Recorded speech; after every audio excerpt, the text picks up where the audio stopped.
A possible merger between the new Nigeria People's Party and Labour Party has been a recurrent feature. Kwankwaso don come out like this, so he don come and rise news. In campaign director general don come talk say dem dey ready to merge with Labour Party. Say dem fit merge, but dem no fit merge with PDP or APC. Say the people wey get the same ideology with them na Labour Party, but see the conditions. Make na lis ten, make na watch the video share. A possible merger between the new Nigeria People's Party and Labour Party has been a recurrent feature of Nigeria's political landscape going back the last few months. Now, officials of both parties had admitted that talks were held at some point, but the matter apparently took the back seat when the NNPP's presidential candidate, Senator Kwankwaso, publicly dismissed the chances of his party playing a secondary role in any such coalition.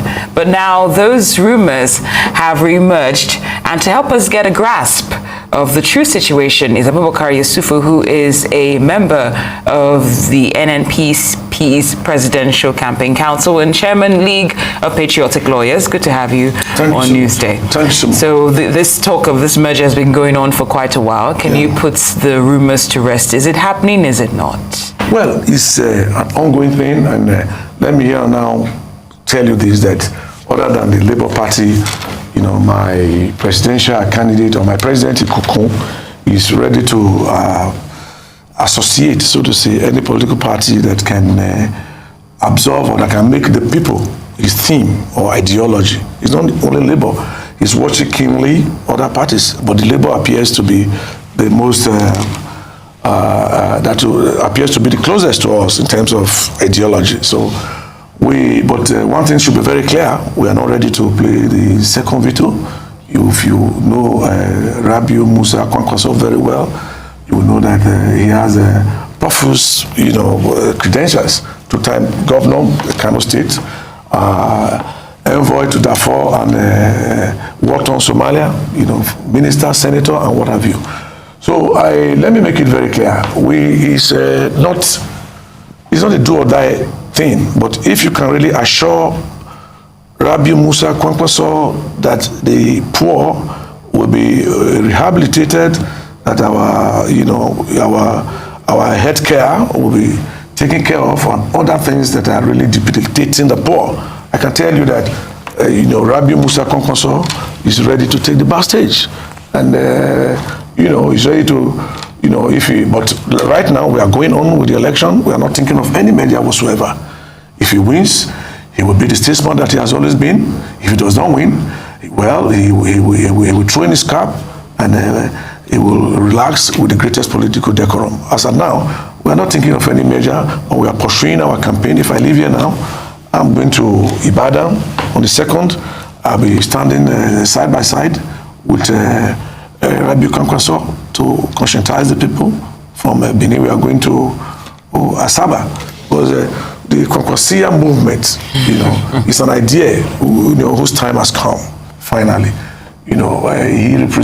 Kwankwasia represents an idea. It stands for an ideal. It represents an ideology. The idea is a new Nigeria. That's why it's called New Nigeria People's Party. The ideal is live and let live. And the ideology is total emancipation of man's humanity to man.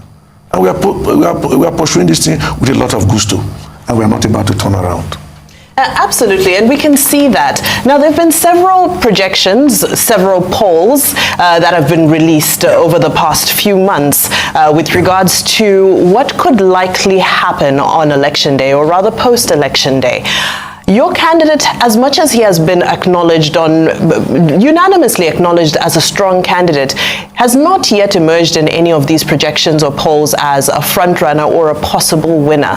My question to you is, having looked at that, is that a consideration in your openness to be willing to, you've said PDP and APC are possibly not your cup of tea. Is this why you are open to working with Labour Party? Well, I've made it known to you in my opening remark that everything is on the table, and my principal is not desperate to be the president of the country, and at the same time, he's not desperate to allow the poor to go down the drains. It appears rather contradictory. Thesis and antithesis. He loves the poor so much that the issue of a merger is now at the back stage. And if I may tell you this, all the polls we have seen, we don't even agree with it.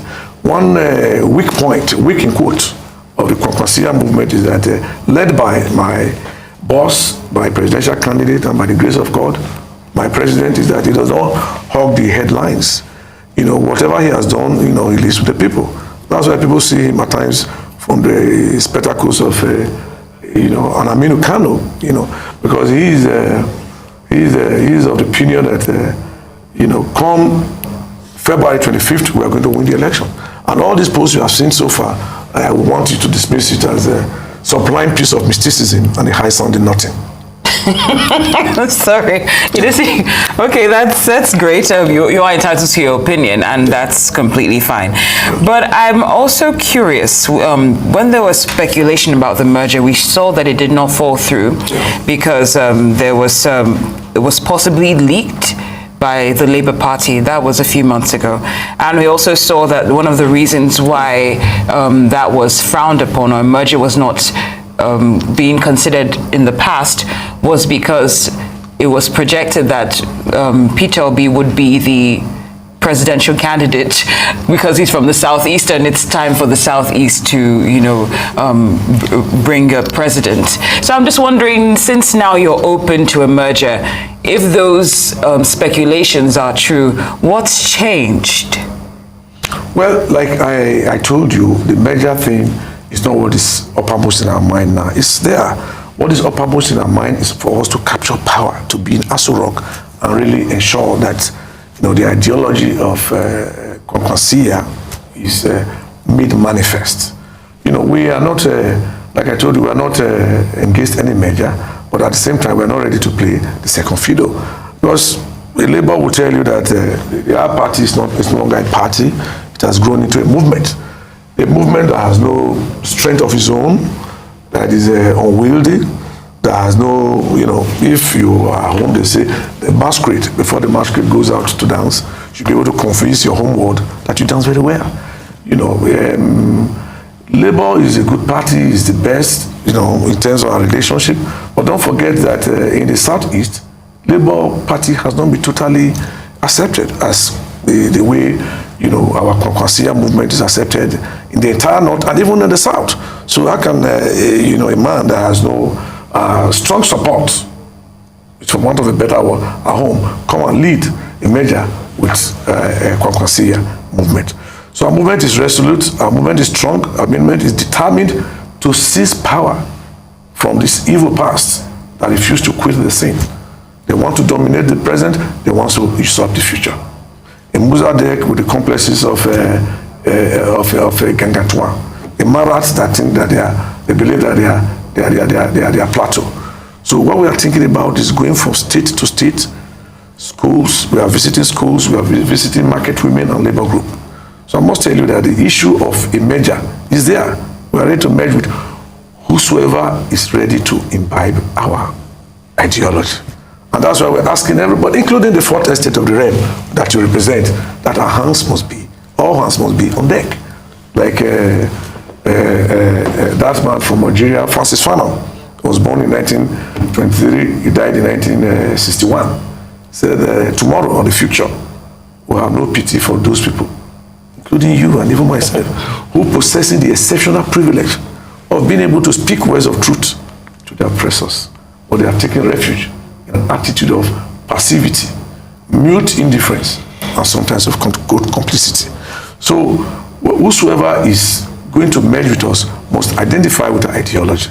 Like I told you, Kwankwaso is ready and willing to merge with any group that's able to imbibe our ideology. And what is our ideology? People-oriented ideology. Okay, Mr. Yesufu, let's take a look at the momentum of the campaign. Yes. Earlier you spoke a little bit about the acceptability of your candidate and the NNPP in the Southeast and in other parts of the country. The chairman of NNPP has described the party as the fastest growing party in Nigeria, and the NNPP state publicity secretary also recently made a statement that the party will shock and surprise people in Lagos State. Now, my question to you is, what parameters are you using to measure your growth and your acceptability? If we are to shelve the polls and the projections, and you also say that you don't hog headlines. So we're also not getting a gauge of your support from the media. How are you measuring your support, and how can Nigerians understand the true power that the NNPP holds if it's not visible in any public space? I'll tell you in a word or two. Poverty, hunger and disease, PhD. What Fela will call PhD. The rate of poverty, the rate of hunger in Nigeria will tell you that we are going to be systematic in our approach, and we are going to be unyielding in our demands. Our followers, they are really poor. They are not in social media. You people don't even reach them. They don't watch our Rise News, but they are consistent. They know what we are doing. Even in Lagos, they are here. They don't have telephones. They are not in social media. One of the better one. So we are using that, that measuring rod to assess our strength. But because the bag of rice, you realize that about 5 years ago was less than 7,000. Today, bag of rice is 50,000. That's a part of our measurement.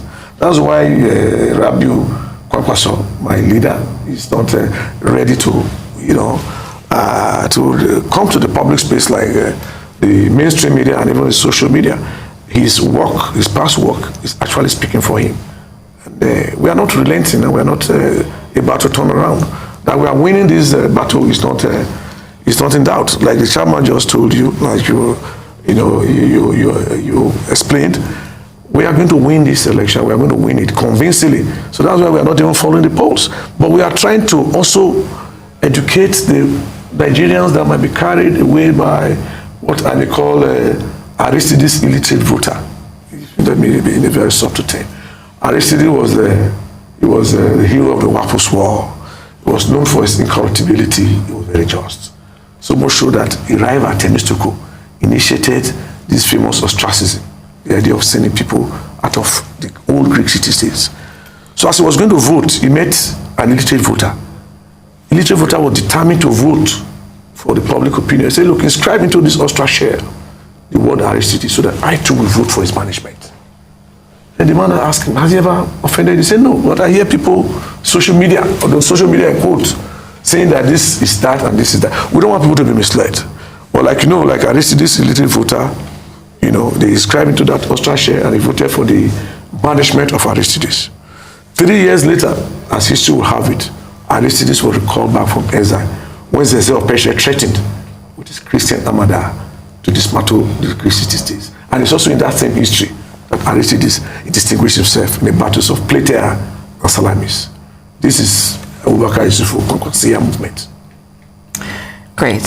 So you've said it a couple of times during this interview that the NNPP is not looking to play second fiddle in a merger. Yeah. So what does the ideal merger look like? Because if you're going to approach a party or they're going to approach you,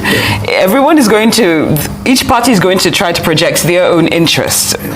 And that means that party might be playing second fiddle to NNPP. So how does this balance out if you're going to actually proceed with a merger? The problem we're really having in the new Nigerian People's Party is that people don't know the man that represents Rabiu Musa Kwankwaso is not too known by the people how he stands. He's a man that is humane, full of sympathy and all that. Let me give you an instance. There was a day he was traveling from Abuja in a train to Kaduna. Whilst he was trying to enter the train coach, he lost one of the shoes, one of the legs. Rather than go, he just went to the window, took the other one, flung it through the window. When we now got to Kaduna, we asked him, Master, why did you do this? He said, whosoever finds it will get a pair of shoes. That shows you that he's so humanistic. He's not concerned, with his goodwill. Somebody that sold his properties to pay, school fees of people that are not even related to him. You don't need to be a northerner for you to enjoy Kwankwaso's goodwill. So he's there, and nothing more pretentious. We are very sure. That's why we are projecting him. We are taking him back to the people so that people will be able to realize what he stands for. I'm so sorry, but you haven't answered what that merger looks like. Since you're saying you won't play second fiddle, what does it look like? What does that merger look like if you're going to merge with any party? Yeah, I told you that the merger thing It's not taking the front burner. What we are interested in now is winning that election. Whosoever is able to imbibe our ideology will emerge if we cannot get the requirement. But as it stands, but because we are not in the social and the mainstream media, you don't know our strengths. So merger is not what is uppermost in our mind. What's uppermost in our mind is to take the message back to the people that here cometh your savior. It's going to be a difficult thing, but like I told you, we are going to come out victorious. Like our running mate to this man, to Rabbi Musa Kwankwaso, is a bishop. And I met him some 2 hours ago. He said, this is tough. And I said, yes, Christ also passed through the same tough in corridors. But I'll assure you that, like Jesus Christ, Gethsemane, that suffered in Gethsemane, Golgotha, and even Calvary, Gethsemane will be conquered. Golgotha will be triumphed over. Now, speaking of victory and triumph, the most recent this day election projection foresees a runoff. Yeah. And most political analysts do agree that the chances of a runoff are high. We may debate about what the numbers look like and who that runoff is between, but people generally agree that it's highly likely. Yeah. What does that look like for you? Do you anticipate an outright victory? Do you agree that there's a possibility of a runoff? Or do you feel that your candidate will win outright first past the post? Well, like Shakespeare will put it, we are ready for whatever happens. We are resolved on 2 points. If one fails, the other holds. But if both fail, your gaskin falls. That's been Shakespearean. If there's going to be a runoff, what is going to be our guiding principle? Do you expect a runoff? Yeah. Well, it's difficult because I would not say I'm a magician. If I don't believe in your polls that you have exhibited or paraded so far, why should I be? Because your runoff talk is flowing from your so-called... From the statistics. Yeah, so if there's going to be a runoff, Kwankwaso is also a very big Democrat. He's going to sit down with members of the executive, and everybody that's concerned, including myself. I'm a strong member of Presidential Campaign Council, and we are going to see the party that will best aggregate the interests of the commoners. When I say the commoners, people do not really know. They talk of the talakawas and what have you. Yes, to an extent, yeah. Sir, sorry to interrupt you, but your answer assumes that your candidate would not be one of the people in the runoff. If there's a runoff, if there's a runoff, we are going to sit down together and see the party that best aggregates our manifesto. Okay. We will now align with that party. Okay. Now, in the event that things don't go your way, because you've also made it clear that this is not a do or die affair. Yeah. What's next for your candidate? Well, we'll go back. We have always been talking. We'll go back again and start conscientizing the people. You will now know that the people have not been well conscientized, because if you look at the commoner, philosophy cannot thrive without the common people, and the common people cannot thrive without philosophy. We know that they have not been well, conscientized. We'll go back to our drawing board and we'll start talking to the people. We start educating them that these two big parties, PDP, APC, they've not been able to, actualize your dream. And we'll now go back and tell them why those two parties should not be accepted.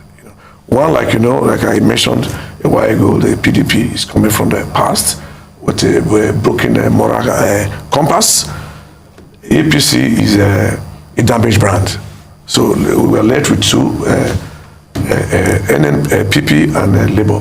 For Labour, they must allow their hubristic insolence to take the back stage and let us discuss very well. Like I told you, all depends on my leader, my teacher, and our presidential candidate. You just said, I'm so sorry, you said hubristic insolence, so you're talking about Labour Party, so now you're hinting that you really want this merger. Yeah, we know the talks were really up there, but because the conditions they were bringing forward, you cannot come to a table with a predetermined end, that you're coming to the table, you must be the presidential candidate, you must bring that, If you want to discuss with my boss, you must come with an open mind. And over and above, you must also come with the people as the theme of your discussion. Again, nothing more pretensions. Now, does the exit of Doyin Okupe from the Labour Party impact these discussions in any way? Well, Okupe is a gentleman, but I'll tell you that it's not a plus for the Labour Party. That's why we are saying that, if you look at the New Nigerian People's Party, it's the only party that's been intact in terms of, integrity, in terms of ideology. Not only do we have ideology, we can explain it. It's not enough for you to say, I will, make the middle class the engine room of growth, like what PDP is telling you, and thereafter they go back to, Dubai, and from their safe haven, they look at Nigeria and we'll be stewing in our own problem. Nor is it enough for you to say that we are going to turn the country from consumption to production. You must explain. If you meet Kwankwaso, if you read ideology, we'll say, we are going to fight insurgency. How do we intend to do this? Kwankwaso has been able to educate us that insurgency is divided into three parts. You have the religious insurgents, you have the political insurgents, and you have the criminal insurgents. Like the religious insurgents, they really believe that killing somebody, you end up inheriting 7 virgins when you get to heaven. So the political, insurgents, they believe that, they really use them to realize political objectives. While criminal insurgents, they are pure criminals. This thing is not compartmentalized. They are intertwined and interrelated. So we have studied. We don't just come out and say we are going to take the country from, consumption to production. We are going to, the engine room of growth is going to be the middle class and all that. Kwankwaso will go the length to explain to you how he's going to do this. And he has been doing that. If you go to Kano and you see the armada of roads, it will even make Wike green with envy. But he has not talked about it. He's so quiet about it. So we're bringing it to the fore gradually. But our problem is that we don't have, Obi says he does not have shishi. We don't even have kobo. You understand? So we are now trying to tell the people, come to Kano and see what Kwankwaso has done there. And you will be marveled, you will be surprised. And like I will continue to say, whosoever is going to determine the victory come February, it's essentially the people. The people that will determine, not your visionary. I'm not saying it's bad to look at whosoever is winning and all that, but we don't agree with it, and we are working hard to dispel this by winning. But whilst we are trying to dispel this and work towards success, if any party comes that conforms with our ideology, that is interested in, liberating the people. People don't know. They always say, the Talakawas will be liberated. No, it is rather the Talakawa that liberates the people. In order to make them liberators, you must educate them. If you've ever passed through the mill of people like Professor Iwo Natufe, Professor Wagbafo, Professor Sagi, and recently, we have 2 minutes. You will be able to realize that. We have 2 minutes, and yes. Just quickly, if you can. Yeah. When you mentioned earlier on that in the event that your candidate does not emerge victorious, you would go back to the drawing board, yes. To conscientize. So I'm probably not saying the word correctly, but this reminds me of the reason that the third force movement sprung up. Yeah. Which was supposed to be a departure from the APC and the PDP. And some analysts have said that the reason the third force is not thriving is because it ended up being third force, fourth force, fifth force, because so many parties were seeking their own agenda as opposed to coming together as one. So would you say that that's one of the reasons why you're considering a merger now? Because everything I'm hearing you saying is that the party you might consider merging with needs to conform with your ideology, and not that you conform with that party's ideology. So this is somehow affirming that fact that the third force is actually divided because each one is promoting their own agenda. So what lessons do we take from this? Well, the third force is not a political party. It's very fluid. It's a movement. It's a movement, and it has pettered into various parties. And that's why we are saying that we are not saying we will not talk, we will not have a talk. I mean, we are not conically rigid. What we are saying that whatever talk we're going to have is going to be people-oriented, people-centered, people-driven, and people-executed. And nobody is going to come there with any perceived, superiority complex. Whatever you are going to do is going to tally with Kwankwasia, ideology. All right, so that's very well spoken, very nicely said. Thank you for shedding more light on the work that the NNPP is doing and the projections that you have made for the election that will be happening just in a few weeks. That's Mr. Abubakar Yusufu of the NNPP's Presidential Campaign Council. Thank you so much for. I think I prefer that Baba Ahmed. I don't know the kind of merger they want to do, or they are willing to do, or they are going to do, or they might do. But I prefer Dati Ahmed, unless maybe if there is another key position that Dati can occupy in P2B's cabinet, P2B's government, probably because Dati is also a very solid material that we cannot work without, we cannot lose. We need maybe chief of staff will be good, or maybe defense or petroleum minister, or something around the area where he can fit in properly, or maybe science and technology minister for science and technology, or something like that, or aviation minister. Anything very solid, shall will be very okay too. But I don't think I still prefer that if Labour Party and NNPP can merge. Kwankwaso has been a defense minister before. Kwankwaso can take probably another very important ministry in the government of Peter Obi. I don't know, but the merger should just not go against Peter Obi working with Dati Baba Ahmed, because it's key. Dati Baba Ahmed is a very intelligent person that Peter Obi needs in his government. Very, very important. So the merger should really favor both sides. That is just my own.